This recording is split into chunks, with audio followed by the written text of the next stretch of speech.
Buenas, mi nombre es Gabriel Mesa y hoy vengo a hablar del libro o tesis de Guillermo Tell Aveledo Coll, llamado Profetas del Desastre, la crítica ideológica al sistema democrático venezolano en la década de los 70 y 80. Comencemos. Empezamos definiendo la democracia, entendiendo que la democracia como un sistema político donde la soberanía recae sobre el pueblo y que puede elegir a sus propios gobernantes. Entendemos que en una democracia obviamente va a existir diferentes grupos políticos, partidos políticos, especialmente líderes políticos. En una democracia la cohesión entre las élites es necesaria para mantener los regímenes políticos, pero dado el carácter competitivo, además de tensiones naturales entre la élite de los partidos y el mismo pueblo, ya sea adepto a un partido u otro, tenemos que la democracia es el sistema político que presenta mayores problemas de cohesión. Ortega y Gasset en 2009 afirmaron que se limita a sí mismo y procura, aun a su costa, dejar huecos en el Estado que él impera, para que puedan vivir los que ni piensan como él ni sienten como él, es decir, como los más fuertes, como la mayoría. Es la suprema generosidad, convivir con el enemigo, gobernar con la oposición. En el caso de la democracia venezolana, tenemos que ya cumplía su segunda década, es decir, de 1958 a 1978 aproximadamente, tenemos que ha superado distintas amenazas que ya tenían o han conseguido en el camino de estos 20 años. Primero tenemos que han superado el perismenismo, ya sea amenaza por figuras políticas o por el ideal de una unidad nacional en el pueblo venezolano. Ya eso para el punto ya se ha superado. Luego tenemos como logro la alternancia política pacífica. Tenemos que los dos grandes partidos políticos hayan podido traspasar el poder sin ningún tipo de agresividad, por democracia, por votos, con apoyo popular generalizado. Tenemos principalmente a los reformistas, Acción Democrática, de tendencia socialdemócrata, y ACOPEI, de tendencia social cristiana. Posterior a esto, alrededor de la década de los 60, tenemos que superaron las guerrillas marxistas y leninistas dentro del país. Y como último, tenemos que ya después de todo esto, estos partidos políticos y el gobierno, el Estado en general, ha podido administrar importantes recursos que habían promovido avances en la ruta de la modernización. Ya esto había iniciado en décadas anteriores, sin embargo, con el aumento del precio del petróleo, la pacificación del país y la estabilidad relativa que había, han podido promover avances en el país, añadiendo la distribución del ingreso a los sectores populares sin amenazar la situación de las élites económicas y los sectores sociales más conservadores. Sin embargo, aun con la superación de estas amenazas y con el avance que ha tenido la democracia, no nos evitamos las críticas, especialmente en la crisis transformadora del sistema político democrático venezolano. Esta parece ser una muestra prematura de lo que ha sido descrito como una regresión democrática generalizada. No se debió solamente a factores estructurales e institucionales, sino que también se puede incluir en ella la disminución de la renta derivada de los ingresos petroleros, el declive de las magnitudes de distribución del ingreso, el aumento de la desigualdad social, alta presión demográfica sobre resultados sociales, ineficiencia y corrupción del sistema político, rigidez de sus reglas de juegos y resultados electorales adversos para sus actores clave. Sus críticos eran líderes de opinión representativos de la izquierda y la derecha. Expresaban sus críticas hacia las nociones sobre la democracia, el pueblo y los partidos políticos a través de los medios de comunicación de masa entre la década de los 70 y los 80. Sus críticas no eran solo hacia los protagonistas de ese sistema político, es decir, sus partidos, sino en última instancia hacia los fundamentos de la democracia representativa y sus objetivos modernos. Estas críticas no solo tienen un elemento de rivalidad personal, sino además por la ideología con respecto a cómo debían distribuirse el poder y los recursos de la nación. El sistema político democrático venezolano, establecido a partir de 1958, luego de la caída de Pérez Jiménez, gozó de una ideología dominante, la del Estado social de derecho o democrático liberal. Entendemos lo democrático por no solo sus elementos de sustento popular, es decir, la soberanía reside en el pueblo, sino también la redistribución económica liberal, sus elementos de control constitucional y competencia política en el marco de las libertades públicas. Lo democrático liberal era un macrolenguaje, por así decirlo, que debía cubrir distintas opciones ideológicas, es decir, en los distintos partidos. Esto en su final no los limitaba, pero sí los moderaba para converger en el centro. Esta ideología fue plasmada en el Pacto de Punto Fijo y a su vez fue establecida en la Constitución de 1961. Entendemos a las ideologías como articulaciones realizadas por actores políticos, de manera más o menos formalizada y más o menos ambiciosa. Las ideologías se componen de, primero, un diagnóstico de la realidad político-social circundante, segundo, un programa o modo de afectar esa realidad, tercero, una definición de liderazgo apropiada por dicho cambio y por último, un llamado a la acción hacia la realización del mismo. En la ideología plasmada en el Pacto de Punto Fijo, establecieron que su diagnóstico es que Venezuela es un país socialmente desigual, donde el pueblo tiene siglos de dominio económico y político por parte de oligarquías, sea las aristocracias, los caudillos o los militares. Su programa tenemos que Venezuela debe establecer un sistema de gobierno representativo y electo, que permite libertades al pueblo para organizarse, para obtener las ventajas necesarias por medio de la redistribución económica. Su liderazgo tenemos que el pueblo venezolano no es un ente abstracto, sino que se organiza voluntaria y masivamente en partidos políticos de alcance nacional y policlasista, que proveen cuadros de gobierno político técnicos para tal sistema de gobierno. Y por último tenemos la acción. Los venezolanos deben derrotar y neutralizar las pretensiones contrarias al sistema representativo y deben evitar retroatraerse a etapas ya superadas. Con esto tenemos que tanto la derecha como la izquierda venezolana más adelante no compartiría plenamente este criterio de la ideología establecida en el Pacto de Punto Fijo. Aceptaban la democracia como ideal normativo, pero rechazaban más tarde que temprano las manifestaciones concretas que establecían en su ideología, ya que debido a esto les era más difícil ser electoralmente competitivos frente al sistema que adversaban. Y en una democracia obviamente vamos a tener una oposición. Entendemos tres tipos de oposiciones: la oposición leal, la oposición desleal y la oposición semileal. La oposición leal es aquella que reconoce las reglas de juegos electorales y competitivas como legítimas, no solo cuando le convenga políticamente o cuando se vea forzado a ello, ya sea que lo reconoce, a juro o voluntariamente. Una oposición leal cumple distintos objetivos: un compromiso público e inequívoco en llegar al poder electoralmente y entregar el poder ante resultados adversos, una condena clara e incondicional al uso de medios violentos, el rechazo a toda aplicación de las Fuerzas Armadas como árbitros suprapolíticos, el rechazo a la violencia, un compromiso a participar incondicionalmente en el proceso político electoral, una disposición a asumir la responsabilidad de gobernar o de colaborar con el gobierno cuando fuese necesario, el reconocimiento y el compromiso de colaborar con grupos ideológicamente distintos pero similarmente leales al sistema democrático, el rechazo a contactos secretos con la oposición desleal a cambio de apoyos, si estos son ofrecidos a cambio de tolerancia para actividades antidemocráticas, la disposición de denunciar las actividades de la oposición desleal, y por último, un proceso para definir dónde existen los límites estrictos en los poderes, para evitar que mediaticen el proceso político. Luego tenemos a la oposición desleal, que es aquella que abiertamente cuestiona la legitimidad del sistema, sus reglas y su sustitución por un régimen distinto. Su objetivo es ya sea suplantar la democracia representativa como profundizarla. Se permite apelar o actuar por mecanismos violentos. Se autodefinen como víctimas de la persecución de dicho sistema. Naturalmente, un Estado o un sistema político democrático puede adaptarse ante las demandas de esta oposición o también puede apuntar directamente a la sumisión de estos sectores y neutralizarlos por medio de normas, incentivos o el uso de la fuerza, más aún así si ésta no cuenta con el apoyo popular. Y por último, tenemos a la oposición semileal.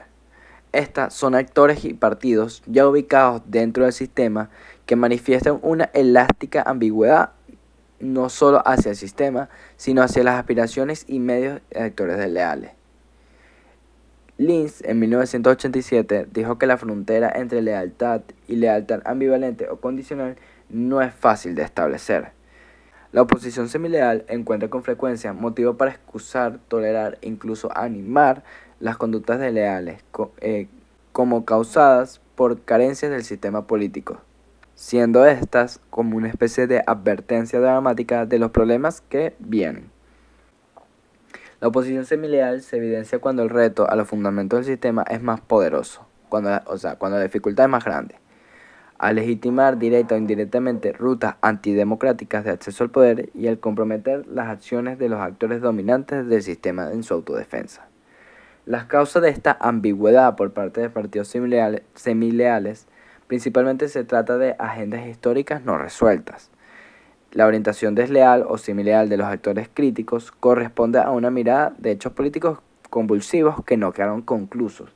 En el caso venezolano puede ser apuntando a la hegemonía política de los partidos reformistas venezolanos y el sistema como ellos realizaron.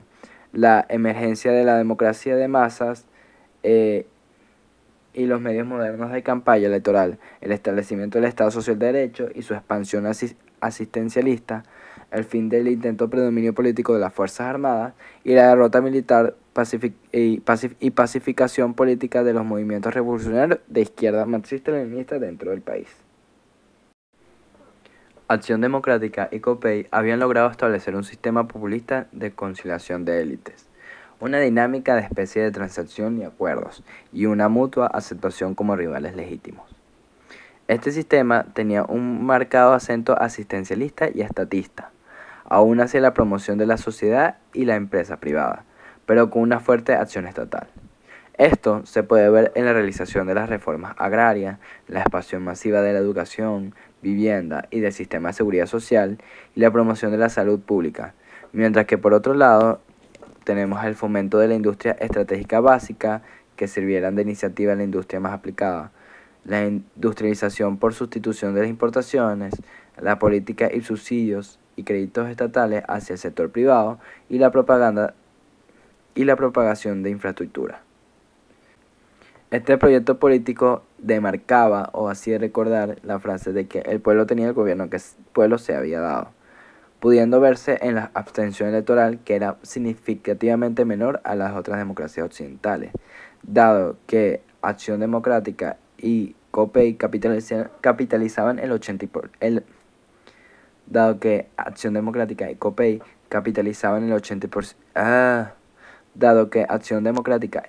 capitalizaban el 85% del electorado para 1977. Salvo los intentos de Arturo Larpietri en el 63 y 68, no había un partido orgánico de derecha en Venezuela. Los partidos desarrollistas independientes habían tenido pocos resultados electorales.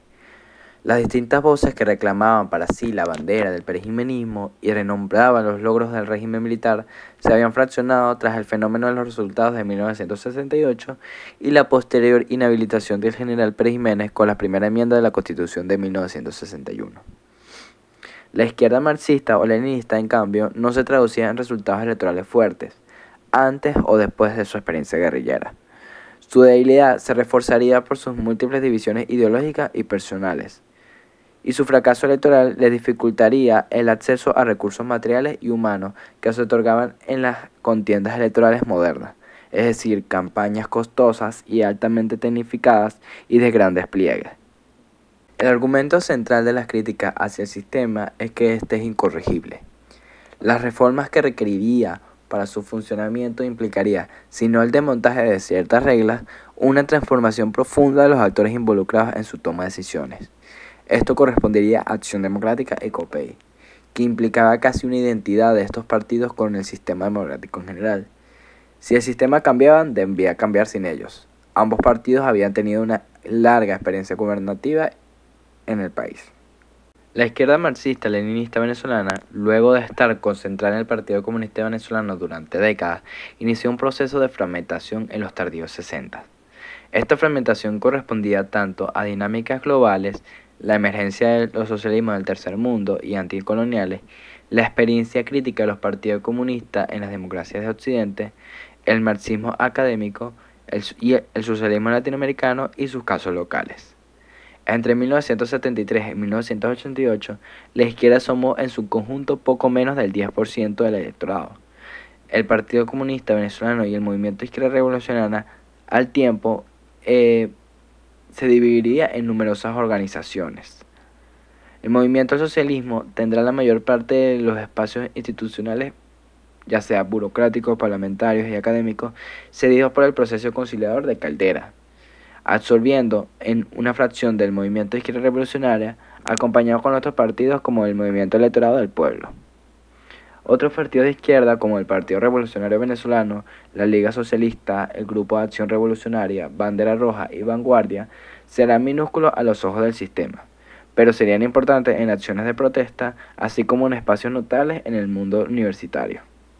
Un elemento social de la crítica de la izquierda es catalogar al régimen democrático representativo como, en el mejor de los casos, un estrecho acomodo entre las clases capitalistas y los partidos políticos, y en el peor de los casos, una dictadura de clases vinculada a sectores imperialistas y coloniales, existiendo una vinculación entre la política venezolana y el capital.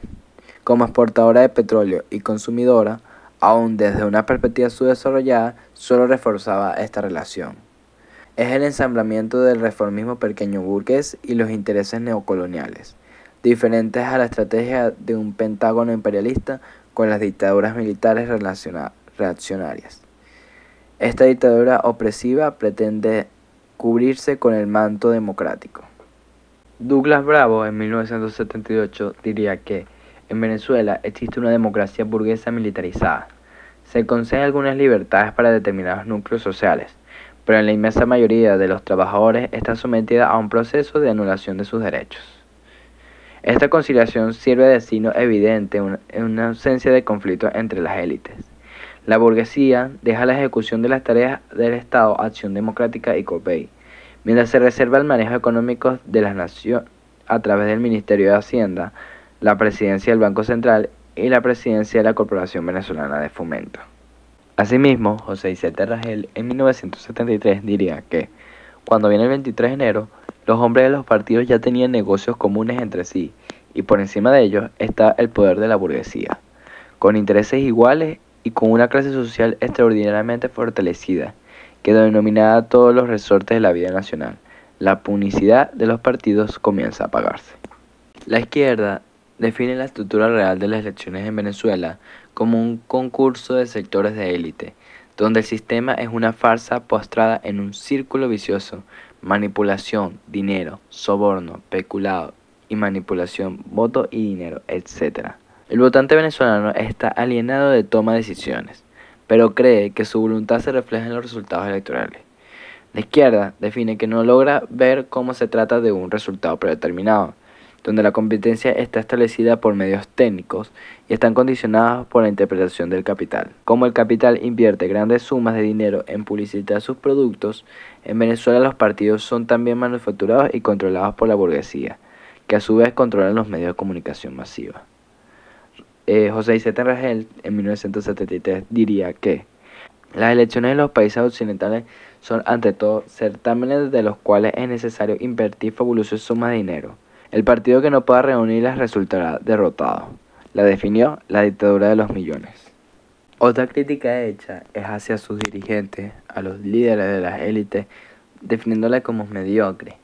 José Vicente Rangel, en 1973, diría que carecen los miembros de esa élite de la cultura la formación ideológica y la comprensión de los problemas contemporáneos que caracterizan hoy cualquier país civilizado del mundo a los dirigentes políticos. Aquellos hombres no volvieron a ejercerse en las exigencias de la formación intelectual. Mientras la dirección de los partidos se estanca, aparece en el país una nueva generación de técnicos y científicos cuyo equipamiento cultural es infinitamente superior.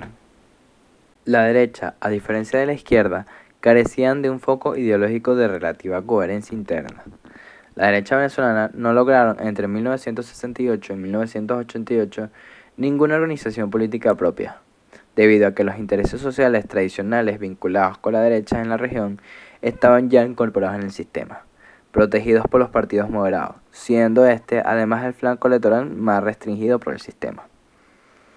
Tanto el lenguaje liberal como el lenguaje positivista dominante hasta 1958, especialmente el perejimenismo, sería una figura central cada vez más remota en la vida política nacional. Se reclamaba a la democracia de partidos su ineficiencia. La democracia encerraba un círculo vicioso de demagogia, gasto y voto que obligaba a los partidos a ofrecer más y más, siendo incapaces de resolver estas aspiraciones de manera técnica, debido a que carece de cuadros políticos técnicos propios o porque hostigan al sector social que sí los tiene. La administración pública venezolana carecía de los criterios técnicos que la moderna ciencia administrativa consideraba indispensables para lograr la eficiencia.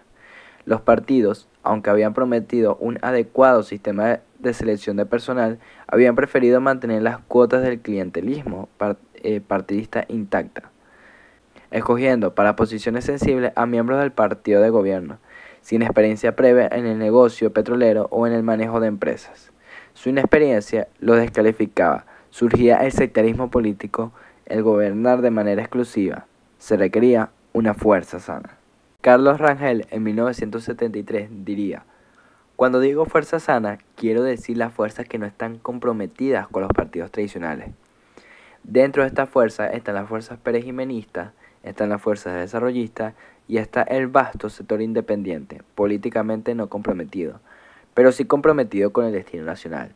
Lo que nosotros le vamos a ofrecer a Venezuela no es un político hábil, lo que le vamos a ofrecer a Venezuela es un constructor, un realizador, un hombre que sepa y pueda hacer por este pueblo lo que este pueblo necesita".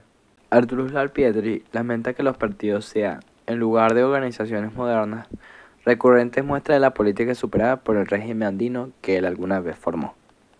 En 1978 afirmó que los partidos políticos son un trasunto de lo que eran las viejas organizaciones caudillistas. Se andan siempre buscando una protección paternalista. Añade además otra condena. Los partidos democráticos venezolanos se hicieron todos a la imagen y semejanza del Partido Comunista, es decir, como partido leninista, bajo la organización del centralismo democrático. Esto implica dos cosas. Los partidos son autoritarios e inhibidores de la independencia de criterio de sus miembros. Hay una obediencia ciega, basada en una organización de tipo militar. Y lo segundo es que se actúa sobre base de un criterio ideológico que de entrada está equivocado, el cual es el socialismo, en sentido extenso, el cual, hasta de su forma más moderada, podría traer riesgo para la libertad que conlleva.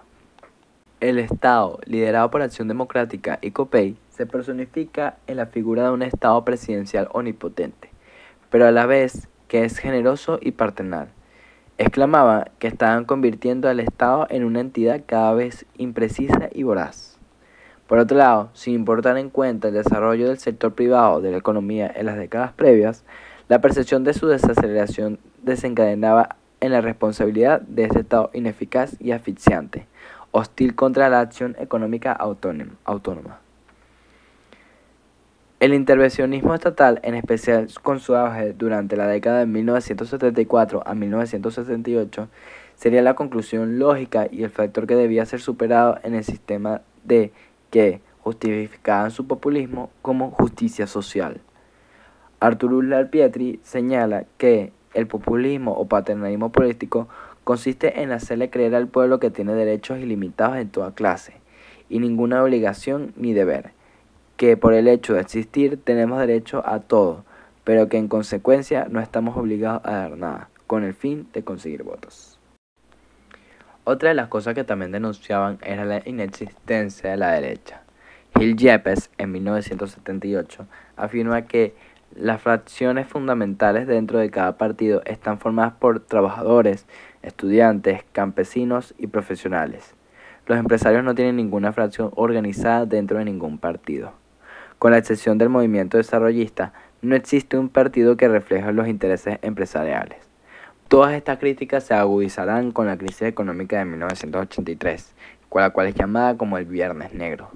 El El periodista Granier, en 1985, lanza su profecía, afirmando que a la corrupción, la burocracia excesiva y el descontento social pone a Venezuela al borde de un golpe de mano populista y más tarde, o al mismo tiempo, en una dictadura militar.